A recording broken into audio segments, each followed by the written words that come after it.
Communist party यानी कि CCP और चीनी सेना अब एक नए तरह के जैविक हथियार विकसित कर रही है। इन हथियारों से पूरी दुनिया पर बड़ा खतरा पैदा होने का अनुमान है। रिपोर्ट की माने तो चीनी सेना ने अब कुछ न्यूरो स्ट्राइक वेपन्स यानी सीधे दिमाग पर हमला करने वाले हथियार तैयार कर लिए हैं। इनसे स्तनधारियों के दिमाग पर न सिर्फ हमला किया जा सकेगा बल्कि उनके दिमाग को नियंत्रित भी किया जा सकता है। न्यूरो स्ट्राइक वेपन्स अपने नाम की तरह ही सीधे इंसान के न्यूरो यानी तंत्रिका पर हमला करने वाले हथियार हैं। ये ऐसे हथियार हैं जिन्हें खासतौर पर युद्ध लड़ने वाले सैनिकों या जरूरत के हिसाब से आम लोगों के दिमाग पर हमला करने के लिए इस्तेमाल किया जा सकता है। ये सीधी तरह किसी वस्तु द्वारा हमला न होकर एक ऊर्जा का हमला होता है। ऐसे हथियार माइक्रोवेव या ऊर्जा के जरिए दिमाग को नियंत्रित करने में भी इस्तेमाल किए जा सकते हैं। रिसर्च के मुताबिक चीन की कम्युनिस्ट पार्टी इन न्यूरोस्ट्राइक हथियारों को अमेरिका और हिंद प्रशांत क्षेत्र में उसके साथ ही देशों को निशाना बनाने के लिए तैयार करवा रही है।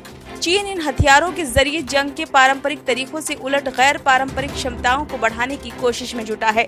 रिपोर्ट के मुताबिक चीनी सेना इन हथियारों को राष्ट्रपति जिनपिंग के नेतृत्व वाली कम्युनिस्ट पार्टी की खास जैव हथियार पहल के तहत विकसित कर रही है।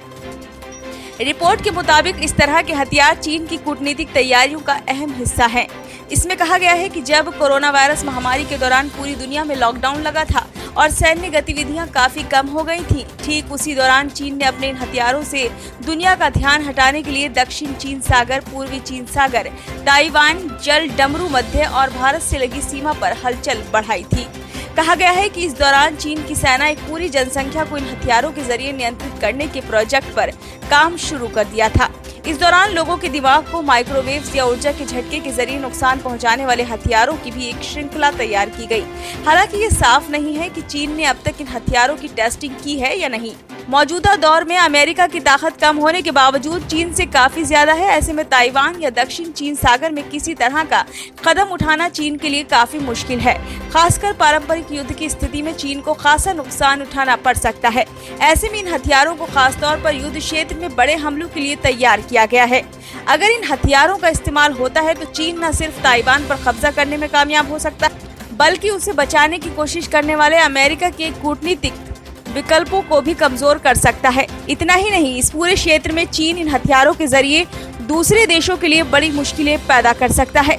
गौरतलब है कि अमेरिका के वाणिज्य मंत्रालय ने दिसंबर 2021 में चीन की academy of military medical sciences और इससे जुड़े 11 संस्थानों और लोगों पर प्रतिबंध लगा दिए थे। मंत्रालय का कहना था कि ये संस्थान जैव तकनीकी प्रक्रियाओं का इस्तेमाल कर रहे थे ताकि दिमाग को नियंत्रित करने वाले हथियार तैयार किए जा सकें। कुछ अन्य रिपोर्ट्स में भी चीन की इस बढ़ती क्षमता की ओर इशारा किया जा चुका है। ब्यूरो रिपोर्ट, नई दिल्ली।